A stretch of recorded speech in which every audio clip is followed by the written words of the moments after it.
Welcome to Business of Being Black with Tammi Mack. I am Tammi Mack. Hello, we're on Fox Soul, everybody. So the Merriam-Webster Dictionary defines culture as the customary beliefs, social forms, and material traits of a racial, religious, or social group.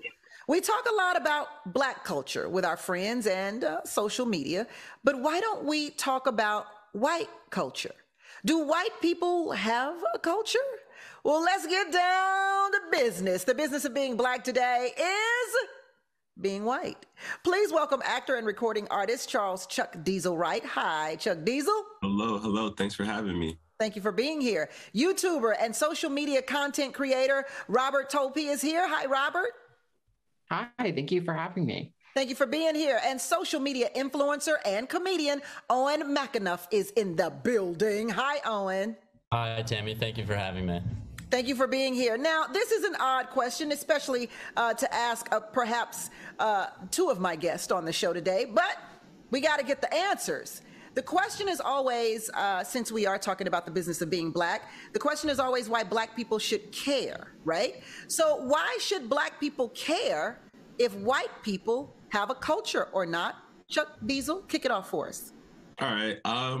I think part of the reason we should care is because we do share the same space. You know, we have white Americans, we have Black Americans. And then, like you said, we speak on Black culture and what that is. And then if we were to reference white culture, I have to ask the question, is white culture just American culture? Because is there a separate culture for only white people in America that Black people don't or can't claim or celebrate as well? Because we can look at Black culture and just say Black food, for instance, cornbread and chitlins. How many? Well, hold that thought. You're getting ahead of the show here. You're getting that. You're trying to get all your talking points in the first 5 seconds here. Now, Chuck, we got a whole hour to go, baby boo. But I definitely feel you. We share the same space, and that is why Black people should care. Owen, why should Black people care if white people have a culture? I mean, I would agree with what Chuck said in that we do share space, and I think it is better. It would help us to better understand each other and function better together as a country if we better understood each other's cultures and backgrounds. Robert, what you got to say? Why should Black people care? So because whiteness is so dominant and it's so hegemonic, I believe if white culture exists and if there is a white culture, it would have a lot of implications on Black people, especially like oppression wise. And I feel like if it exists, you should know about it because, yeah. It makes total sense to me. So white people colonize countries and people all around the world. Is colonization a part of white culture? Did I go in too hard, too fast here, Owen? Well, I think that white culture as a term is a little, I think we would have to talk that out first in that I think that it is a cultural thing for people in power to colonize. Mm-hmm. And I think that, I don't think it's necessarily exclusive to white people. I think that if we're just looking at history, those in power have often been people from countries with white people like France, Spain, Britain, places like that, which have been in power historically. So then let me backtrack then. Let's start from the beginning. Do white people have their own culture, Robert? Well, I believe any group that shares a space and is largely isolated from another group will develop some distinct cultural features. So if you look on a global scale, I would say that it's very hard for you to collectively relate white people in France to suburban white people in the US. But if you look at a certain intersectional identity of whiteness and maybe a certain economic class, you will start to see that they might share some interesting aspects of their culture that perhaps other races might not share because of distance.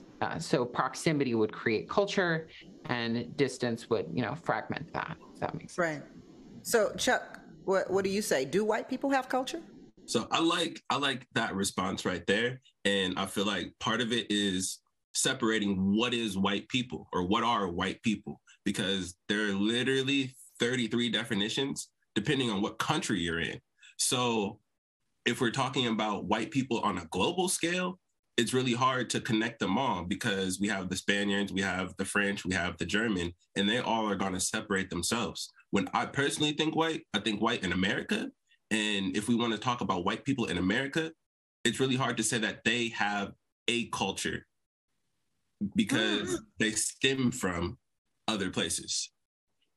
So, but do you think that even though they stem from other places, they collectively here in America could have created their own culture? That's a convoluted discussion. My easy answer would just be no. No, because it didn't come from and stay and start only here.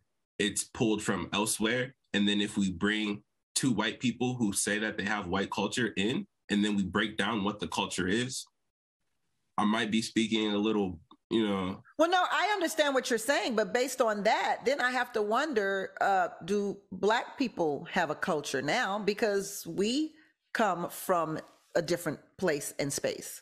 No, 100%. But if we break down like Black culture again into food, chitlins and cornbread is an American Black culture. They're not eating chitlins in Black culture in France. So that's my point there. If you have all of these white people who have come from France, Spain, Germany, and they come to America, can't they, like Black people, develop and create their own culture within America? I guess the question isn't can they, but have they? So have they? Not from what I've seen necessarily, because having the conversation about what white culture is with American white people, usually their responses are either something from another nation or place, or things that are universal in America in general, like Christmas. Like that's not white culture. And if you break down where Christmas came from, it's not white heritage. So no. So Owen, let's talk about what Chuck is talking about here. Do you have a culture? I would say that I personally do have a culture. I think that every person in the world has a culture, but I think that when we're talking about white people and Black people in America, I think that culture is a product of a sort of shared experience within a group of people who share some kind of common trait. And I think that a shared experience as a result of that trait. So Black people in America have experienced racism and discrimination. And I think that it has developed sort of a different worldview than that of white people. White people haven't really had any sort of shared experience as a result of them being white. So I don't think that there is any sort of unifying experience for white people in America. Really? So even the saying that white people can't dance. Would that be a part of your culture, that you can't dance or that you don't season your food properly? Would that be a part of the culture? Well, I think those are culture, like sort of humorous cultural stereotypes. Like I think that there are certainly a lot of white people who can't dance, but I know plenty of white people who can. I wouldn't say that it's a huge. I wouldn't say that it's a huge part of it. But stereotypes generally derive from a particular group of people and their culture collectively. So when I say white people can't dance, obviously there are white people who can dance, but the stereotype comes from a knowledge of the majority of white people not being able to dance. So would that be a part of the culture, that the rhythm is off? There's no rhythm there. I would say that there's a difference between a stereotype and sort of a generalization. So I think that a stereotype is an oversimplified image of an idea about an entire group of people that is saying like, these people are like this, these people can't do X, Y, and Z. But I think that a cultural generalization or like is sort of an observed commonality within a group that still allows for information. Right. So I think if you say there are a lot of white people who can't dance rather than white people can't dance, I think that one of those is more of a generalization. Yes. Right. And then a stereotype. I got you. Okay, so Robert, Owen says that there's not particularly a culture within the white race. How do you feel about that? Well, Owen also said that there's very few shared experiences that white people have on the basis of being white. I would tend to disagree with that because white people have created their own idea of supremacy around the color of their skin, and they've created their own spaces that are exclusionary to people of color, Black people especially. So from that, I do believe there, especially with an intersection of like affluence, I do believe there have been some certain things that it's not necessarily only white, but an intersection of a certain social class as well that has created some aspects of culture from that intersection. Like and what? those are the things that contain that culture. So I have an interesting idea. I noticed on TikTok, TikTok is a massive cultural force at the moment. And it kind of pins down these shared experiences of white suburbia, especially. And there's kind of like the aesthetic of white suburbia being like, I don't know if you've seen these like aesthetic compilations of like certain images that make you feel nostalgic.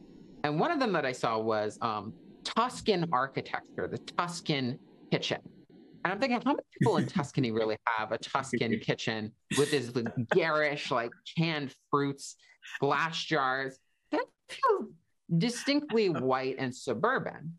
And so I believe there's just these certain aspects, certain design choices, certain music that white suburbanites may listen to that have really come from just like losing touch with European heritage, like their heritage. Like I'm German, I'm Finnish, I am British. Am I really anything at that point? I'm just so many different things that what do I have really culturally in touch with anything if if the immigrants in my family are so far back in the line besides whiteness? Yeah. What I find interesting is a lot of white people like the outdoors and the animals. There's this fascination with animals and white people. That seems to be a part of the culture. No, Owen? I mean, I love the outdoors, but I mean, white people, especially white people who don't live in cities, have in common that they like the outdoors, but I think that that is more of a product of location than it is a product of. What about the animal?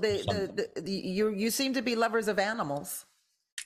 Well, I think again, it's based on where people are from. So I'm from Maine, which is a very suburban, outdoorsy state. But a lot of my white friends from New York, where I live now, hate the outdoors and don't really like animals aside from maybe a dog or a cat. Interesting. So I would say that it doesn't really have anything to do with being white per se as it does with just being from a certain place. So can we separate American culture from Black culture? Is there a separation, or is Black culture American culture? Chuck? I would say that they can coincide. I feel like a large reason for the separation is because of the lack of ownership in the Black community. So it's like, if we can highlight these things, let's do it to the fullest. But most of what we consider Black culture in America is from America. So it could be just considered American culture. The same way we have Black History Month, when there's no reason it couldn't be American history. Yeah. I've often thought of that. I'm like, Black history, it's Black history, but it literally is American history. Right? It happened here. Garrett Morgan comes up with the lights, the light signals. That's American history. Yeah. Everybody uses the stoplights, right? No, 100%. Yeah. Robert, is there a separation between American culture and Black culture? No, they're intersected, one and the same. There's American Black culture. So it is an American culture, but it's a subculture within it. It's a combination of Americanness and Blackness. So yes, Black culture is American culture, but it is also Black culture as well within America. Yeah. Owen, what would you say? Is there a separation between Black culture and American culture? I mean, I would say that they are under the same umbrella. I think Black culture, when we say Black culture, we're talking about Black people in America. I mean, I don't think that Black people in America have exactly the sort of same cultural worldview that people in Africa do. But I think that it, as Robert said, it is a subculture. So I think that it is part of American culture, but I'm American and it's not part of my culture, but it is other Americans who are Blacks' culture. Well, the American culture that I'm going to take a part in right now is the commercial break. Welcome back to Business of Being Black with Tammi Mack. I am Tammi Mack, and the business of being Black today is white culture. Is it even a thing? White culture. So we know that Black culture can be appropriated, but can the same be done for white culture? I oftentimes hear people saying, you know, if a white woman has locks like I have right now, that she's appropriating Black culture. That's a little bit beyond Black culture, I think. But can the same be true if we see a Black woman with straightened hair? Is she appropriating white culture, Owen? I don't think so. I'm not really a huge fan of sort of double standards, but I think that in this instance, I think that when it comes to hair, especially, Black people have a more distinct type of hair than most other races in like the world. So I think that it is more of a cultural identity to a lot of Black people, like the style that their hair grows in. So I think that a white person imitating that is appropriating a piece of culture that is valuable, whereas white people who have straight hair aren't super attached to the fact that their hair grows in like straighter. So I don't really think that you can appropriate white culture necessarily. Robert? Well, I think because Black culture punches up and there's a history of oppression, of white people oppressing Black people, if a Black person wants to take on the dominant culture of an unmarked category, which is whiteness, I feel like it's not appropriating that as opposed to being more of a neutral, like an adoption of it. While if a white person takes on something so central to Black culture, like locks, I believe that has some. It's more of a like a dynamic that is like oppressive and like it's capitalizing on, you know, and taking advantage of something that doesn't really belong to whiteness or have any connection to it. So it's because of that white supremacist oppression dynamic, that's what makes cultural appropriation, you know, questionable as an activity, even though in itself, just adopting another culture would be neutral without that oppression dynamic. Yeah, Chuck, how do you feel about this? I gotta say, what you just said about the oppression dynamic, the fact that Black people have been terminated from jobs, not allowed into spaces because of certain hairstyles, to then have a white counterpart on the same hairstyle would be like, how can you get away with doing that and I can't, when it's not hurting anybody? And that's part of what begs the question, is it appropriation? And then looking at the flip side and seeing a Black woman with straightened hair, if we just look at the history of the reason for Black people leaving their hairstyles, it wasn't because they wanted to or because they thought it was the best thing to do. It was because in order to fit into the society that was shunning them, they thought it would help. You know, you look back at people with slicked hair in like just the 20s and the 30s, like those weren't Black hairstyles. They were fitting into the culture of the time and trying to do better, like economically, financially, and saying, hey, we can look like you too. So it was really more of a slap in the face of making you beg to fit in more so than accepting your culture. So looking at a Black woman today with straightened hair, you can't say she's appropriating culture because she was made to have to fit in. In America, we celebrate St. Patrick's Day and Cinco de Mayo. Is America just a bunch of other cultures combined? Is that what we are? Essentially, yes. We were called the melting pot back in, again, the 20s. And if we just think about then, we had Anglo-Saxon Americans, white British people, and then we had Italians, we had Greeks, we had everyone coming to get a part of the new world. And when they got here, the people who were Anglo-Saxons had already started the building, started shunning everybody as the other. And so generations trickle down. And in order to fit in, we start adapting, like you said, St. Patrick's Day. We're all going to celebrate this holiday. Oh, the Italian family up the street got a Christmas tree this year. And the whiteness started trickling in. So anyone who didn't have a certain level of melanin could say, oh, we're white, and not be a victim of hate and backlash by the people who were Anglo-Saxon British people. Robert? So I believe there's like multiple dynamics, like America is a melting pot. That idea is kind of like misleading, but I believe it almost applies to whiteness, because whiteness does like suck in all these like European cultures and then claim it as whiteness. So that can be a melting pot, but I believe with many other cultures, like Black culture, there's more of a pluralism dynamic. Like America, instead of a melting pot, is more of like a salad bowl. So there's a lot of cultures mixed in their own kind of communities. And whiteness is very interesting, because I believe the more like further back you can trace like your ancestry and the less connection you have to it, the more you've assimilated. While if you are like a first or second generation American, the more connection you have to your original culture from your country of origin, your ethnicity. So in many ways, American culture is just a hodgepodge of a bunch of other cultures, but there's also pockets within it that are distinct to certain ethnicities. Yeah. Owen, how do you feel about this melting pot? I mean, I do think that America is, as was previously mentioned, a melting pot. There are so many different things that we have incorporated into American culture that came from different things, like St. Patrick's Day, like Cinco de Mayo. And I do think in doing that, there often is room for a bit of cultural appropriation, or at least a little bit of negative portrayal.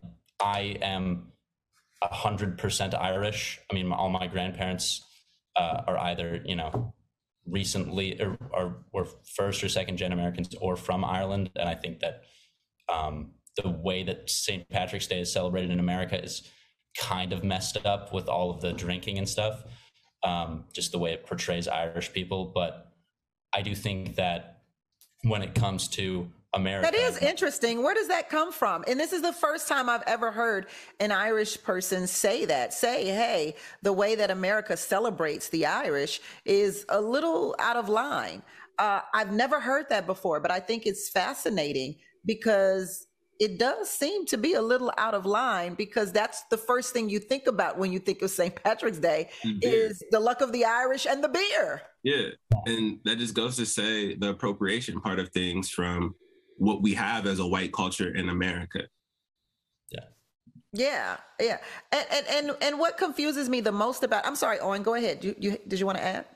Oh, no, I was just gonna say that it's also one thing, I mean, in St. Patrick's Day in particular, I don't want to get stuck on this topic, but it is also a religious holiday. Like it is an Irish Catholic celebration.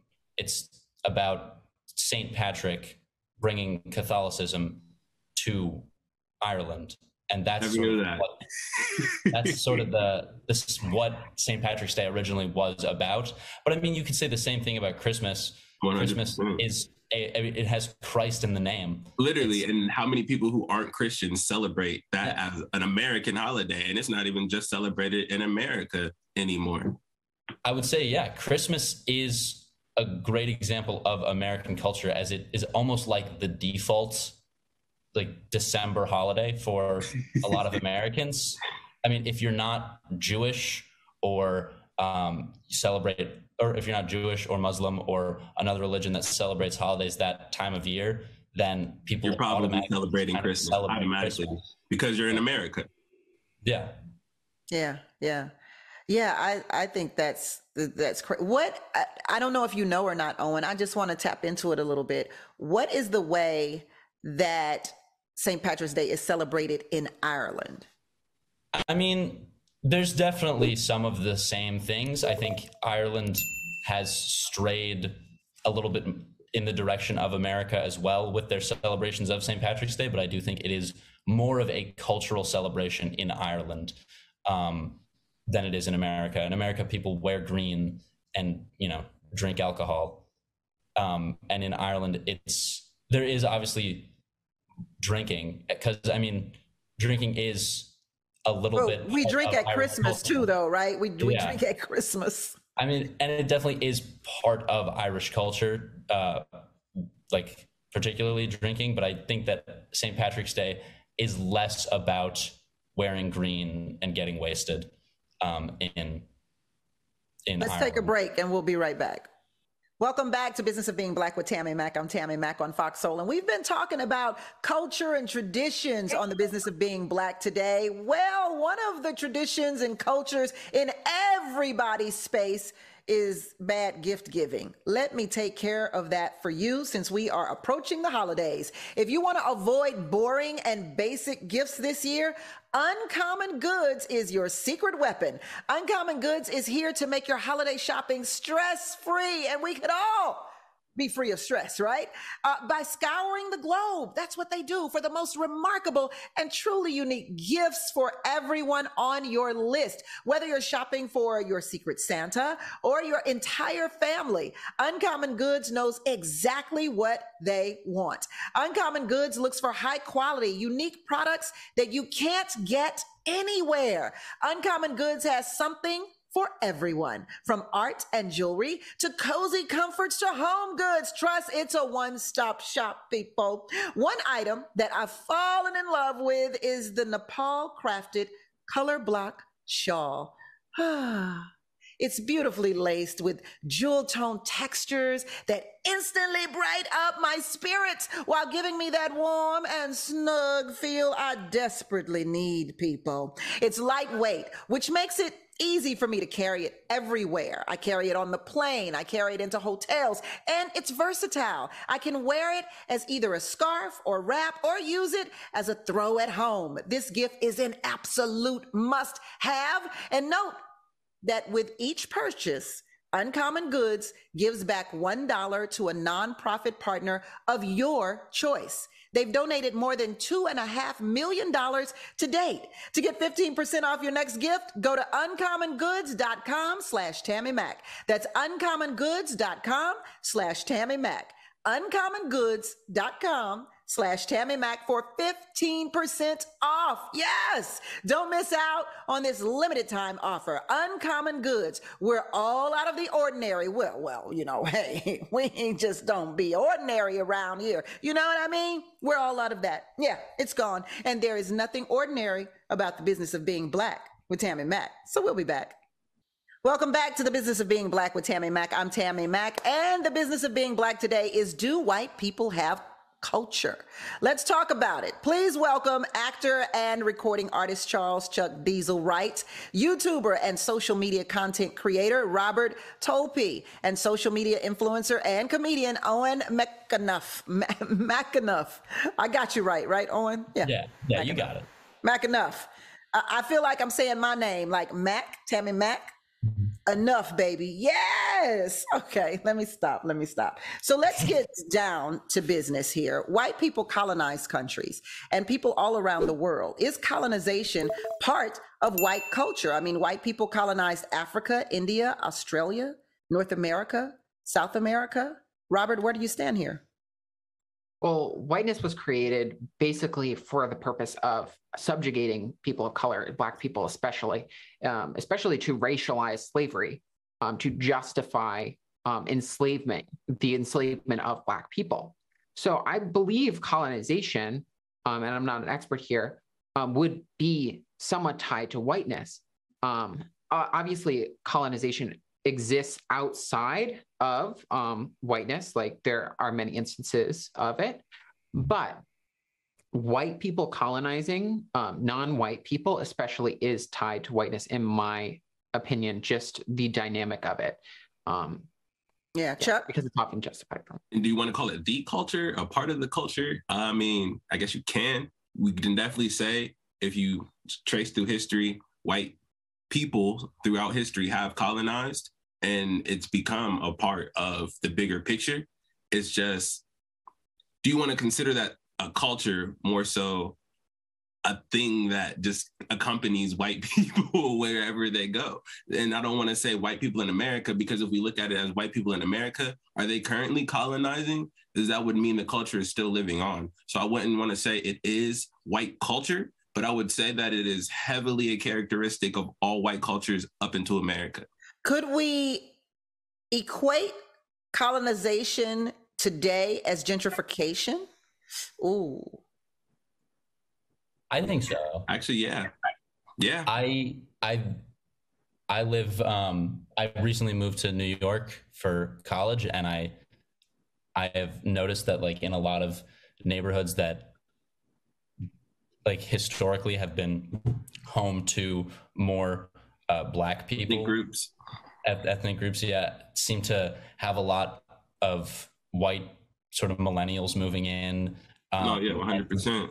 Making things trendy, I guess. And actually, yes, I would just say yes. I'm sorry to cut you off to what Tammi just said. Gentrification, 100%. When you bring in that example, all my family's from New York, and not even in the last 2-3 years. This is at least 5-6 years ago. My mom grew up in Bed-Stuy in Brooklyn. We're going through Brooklyn, and I'm just driving, and my mom is turning her neck like, oh my God, this was an all Jewish neighborhood. This was an all Italian neighborhood. There's white people here now, or driving through other neighborhoods. Like this was literally all Black people. And now this is like Jewish people walking their families to the Jewish school up the street. And it's not to say like they're not allowed here, but just 20 years ago, you never would have seen that intersection as much. And now it's, like you said, trendy to be in certain parts of certain cities. And that dissipates and pushes out all of the cultural and ethnic backgrounds that had been there. So I think it is similar to. Yeah. Robert? Well, yeah, I think there you see a lot of neighborhoods that were historically Black, just completely obliterated as affluent white people just move into them.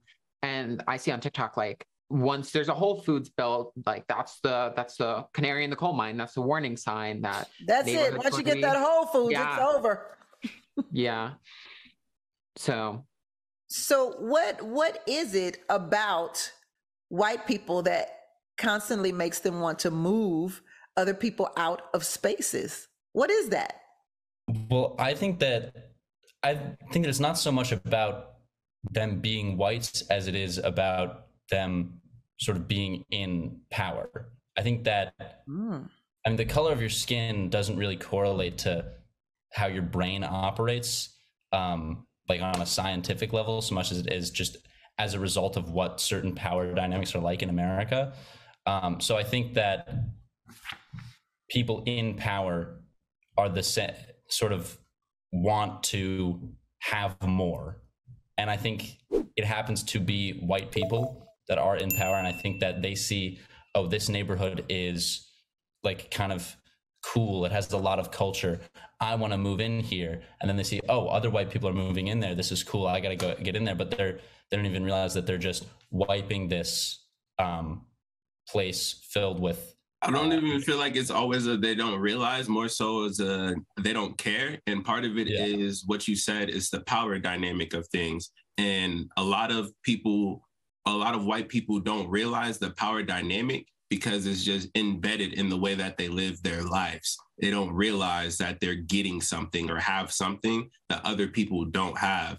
And so just by coming into that neighborhood, they're already asserting a presence on the people there that is unbeknownst to them sometimes. But then even once it is brought up is when that power dynamic comes in, where it's like, but you can't tell me I can't have this. You can't tell me I can't be here. Right. Right.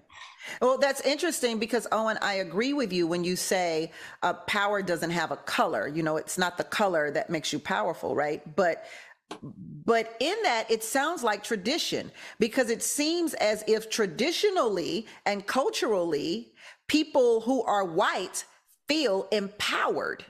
Is that a part of the culture, the privilege, the empowerment of white people? Because that is passed down through generations within the families that, you know, we are the superiors. Mm-hmm. And that is what history has shown us time and time again when we read the books, when we see the movies. So could that be a part of the culture, Robert? I do believe white culture, if the idea of it would be tied significantly with the idea of supremacy. And also obliviousness as well, like just not realizing that you have things that other people have. That I heard somebody say that, but so whiteness would be tied with supremacy, yes. And I believe that could be part of a culture, especially in like an intersection of affluence with that. Because but are we? I don't mean to cut you off here, Robert. Yeah. But when we say supremacy, it sounds like we're putting a negative spin on it. And I don't feel like what I'm suggesting is a negative tonation when I use the word power. But supremacy sounds negative. So are power and supremacy one and the same? Well, I believe how the power is used is where the negativity comes out of it. Whether that is intentional or not, it often has negative consequences when white people exercise their power, especially when they don't realize what they're doing may be oppressive or contributing to the oppression of Black people and people of color. Good. Yeah. Understood that completely. I'm sorry. Go ahead, Chuck. Oh, I'm just agreeing with what's being said at this point. Yeah. Do you feel as if that's a part of white people's culture, the power? I do feel like the power, like the feeling of power is embedded, because if we just look at the way a person is raised speaks to your confidence and how you interact with other people. And so if we just go back 100 years from now, as a Black person, certain spaces you were not allowed to be in, inhibit, and your parents would tell you, don't go there, don't do that, don't interact with them, and don't speak to them that way. And then that gets passed down, how you interact, how you talk to people, that builds up your psyche. Yeah, that's good. That's good. You are. Yeah. And so if we just go through 100 years from now, white people haven't had the same conversations with their children as Black people.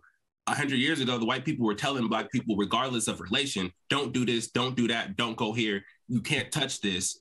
And that is a power structure and a confidence built in you. You have the power to tell people how to act and behave, which you are then going to instill in your children. You can behave like this, you can talk like this, you can treat people like this. And so if we look at it now, yes, that would still be embedded in the way white people raise their children to know who they are, how they can behave, and what they are entitled to.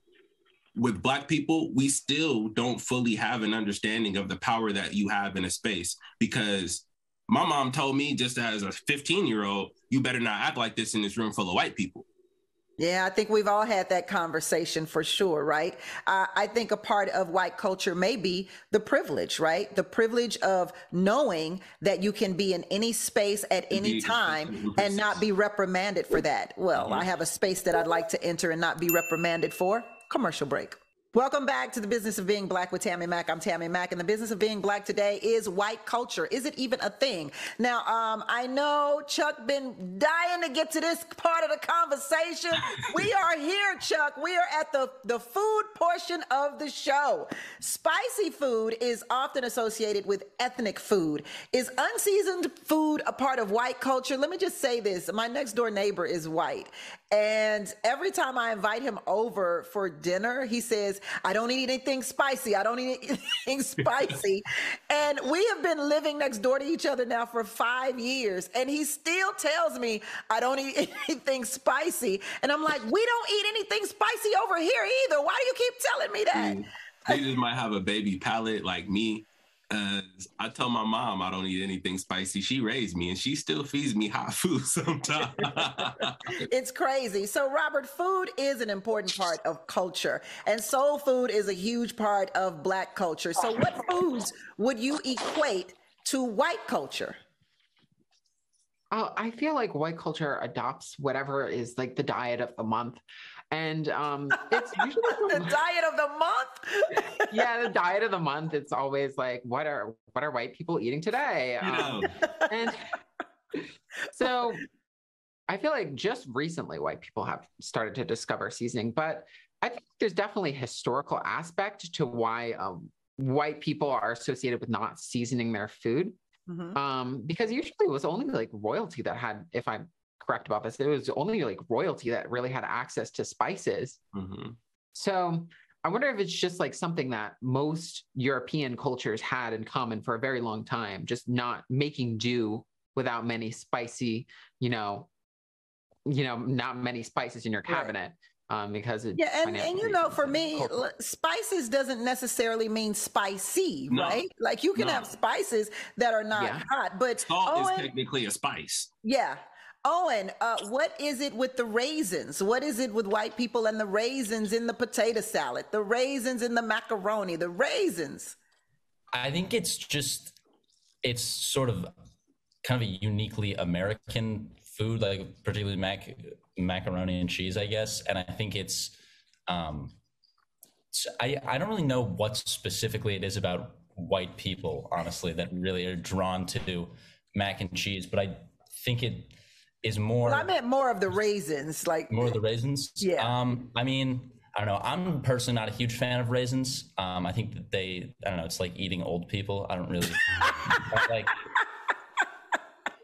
Yeah, I don't really enjoy that, but I don't know. I don't know if I have a great answer for that question. Like, no comment on the raisins. So, Chuck, let me say this. We often, the Black culture, we make fun of the white culture for their food. However, white people don't, white people have to deal with diabetes less than Black people. White people have to deal with high cholesterol less than Black people. So are white people onto something with the way that they prepare their food? Because it seems to be Black people who are disproportionately affected by these types of diseases that have to do with the food that we eat. So are white people more knowledgeable about what's healthy and what keeps them alive versus Black people? I'd have to argue no, because again, when we talk about culturally the foods that are eaten in Black culture, and especially around holiday times, we have to look at where they come from. Cornbread came from cornmeal. Cornmeal came from the leftovers. You feel me? Is making do. When it comes to meats that are eaten, pig feet, who just decided they wanted to eat the pig's foot? That's what was left, and you made do. The seasoning is to add to the fact you're eating the leftovers. Like you're eating carcass, you feel me? Chitlins, you're eating intestines. In order to make that appetizing, you gotta doctor it up. And then that gets passed on as being culturally what is acceptable and what is eaten. So we also understand now that hereditary things are passed down. So part of it is from having to eat these things, having to make do, then the lineage is passing down these hereditary diseases while also instilling into us that these are the foods that we should be eating, and these foods cause the problems to begin with. So it's kind of baked in, and I wouldn't say it's necessarily being knowledgeable of these facts, but taking the opportunity from Black people to have those foods and build them into the culture. And then the ignorance on our part in a certain stance to just do the research. You can Google what's good to eat. You feel me? Like you can make that decision for yourself on what you can and can't eat and what's going to be beneficial for your body. So partially it was just being blind to it, and now it's just ignoring the facts. I would say that it's one thing that I notice about America and food is that it is kind of more expensive to eat healthily in this country than it is to eat unhealthily. Not kind of, it is. I mean, yeah, I would say that it's the gourmet food or other food that has a lot of nutrients and stuff like that in it is marked up much more than like soda and just like processed food. And I think that if we look at demographics in America, what most wealthy people in this country or people that can afford to eat that way are white. And not even just that, when we said the Whole Foods coming into the neighborhood, that's funny, but there's more truth to it than not. Because like you said, look at the demographics. Let's pull up to the middle of a neighborhood in Inglewood somewhere and see how many Whole Food stores are there, how many fresh produce stores are there. And then let's go to the opposite and pull up somewhere in the hills, Beverly Hills somewhere. As soon as you open the map for a grocery store, it's going to be a health food option. Yeah. Yeah, and you can definitely see and find more WIC stations, which is, those people who have the government subsidies able to get their food in those lower income areas, right? In those in those areas. And then the food that you're allowed to get with WIC is regulated. You can't buy certain products that might be the more healthy option. Yeah, good point. Good point. So would you consider, and this is to either of you, would you consider European intellectualism, including the Renaissance and Shakespeare, as part of white culture? No, because the No. Renaissance gets watered down. There are so many paintings, so many artifacts, so many findings that have Black excellence prominent in them that are hidden. There are paintings that aren't even on display in certain museums because of the fact they were depicting Black and Moorish and colored people riding horses and wearing colored linen. They're tucked away in museums because it denotes from the idea of the white aristocracy during the Renaissance period. Oh, and you say no too. Yeah, no, I have the same opinion that he has. I like that. It's a fact that there are plenty of watered down, or like the Renaissance era was very watered down, and sort of excluded a lot of people of color who contributed to Renaissance art and intellectualism. Robert, how do you feel about Shakespeare? Listen, I went to school and to get my degree, my master's of fine arts in theater, and we were certainly taught about Shakespeare, not Tyler Perry. Well, sorry if I'm like interrupting, but like, well, I've certainly studied my fair share of Shakespeare myself as an English major. But I feel like if you're talking about like Renaissance and like all of these like ideas, what Renaissance? Like how many European countries had a Renaissance around the same time over a span of many hundreds of years? So it's hard to claim that and like pin it down to whiteness, especially because at that time period, whiteness was just really starting to develop as an idea. Because before then, like our modern conception of whiteness has changed so much over the past hundreds of years that it's really hard to say that like people in the Renaissance were saying, yes, we as white people collectively claim this culture. That's not something. I feel like through history. I want to get Owen in here real quick. Go ahead, Owen. Well, yeah, I would say that like this was at a time sort of before whiteness was like more than just a skin tone, as opposed to it is now. It's like more of a status than it is a skin tone, especially in America. But I think that back then it was more, these people are Italian, these people are French, these people are Spanish. So I think that if you're Italian, you can kind of, I guess you could claim like Michelangelo more than just any other white person could. Yeah, Chuck? I was just going to say that looking at any Renaissance and what we have of it and what we've been taught just going through public school is going to show the white side of it. And so when you say what Renaissance, if you look at any of the Renaissances, you can see that there's more than just white people involved if you look past what we've been taught in school. And when we look at people who were in nations before the history of it and the documentation of it, we can all agree that they might not have been Black like me or Black African, but they also weren't white European and look like what we denote as white people now. They Chuck, were brown. when can we get your new single, ARH? Tomorrow I have a new song dropping for the holidays. It's something to bring people together. I like to think of it as an inspirational song, and it's about riding for the people who are there for you, friends, family, and those close to you. And the holidays are this month, so perfect for What is ARH? Always remain humble. Oh, I like it. Kendrick R. Lamar-esque, right? Be So humble, sit down. Yes. If you just read it, it says R. ARH is R. So we are and always remaining humble. Got it. Robert, please talk about your YouTube channel. Yeah, on my YouTube channel, it's just my name, Robert Tolpe, and I talk about all sorts of topics, internet culture, social justice issues. And if you want to check it out, just subscribe. It's just my name. It's right below. But what's on the docket for today? What do you mean? Like, what am I posting today? Or what are you posting today? I'm making like this is a dark topic, but like human trafficking awareness on TikTok, especially like a lot of people who are like bringing the sensationalized idea of what human trafficking is versus what it normally is, which is like a close friend or relative, like bringing you into. That's a great topic. Yeah, I appreciate that. Dive in on that. Owen, you're a comedian, so where can we check out your comedy? I mean, I don't have any sort of show of any kind coming up, but I do a lot of stand up around New York. I do an there's just this open mic I do every Tuesday in Brooklyn called The Tiny Cupboard. But if you want to check out some of the stuff that I make, I have a TikTok with a sizable following. My username's ChristLover69. Yeah, if you want to check that out, I'm gonna follow you. I actually followed you already, so. ChristLover69. Yeah. Right. Well, thank you, gentlemen. Thank you, Robert, for your input. Thank you, Chuck, for your perspective. And thank you, Owen, for your perspective as well on white people and their culture. That is the business of being Black with Tammi Mack for today. I thank you all for being on the show, and you can watch us. All you have to do is log on to foxsoul.tv and find out when we're on. That's the business of being Black with Tammi Mack.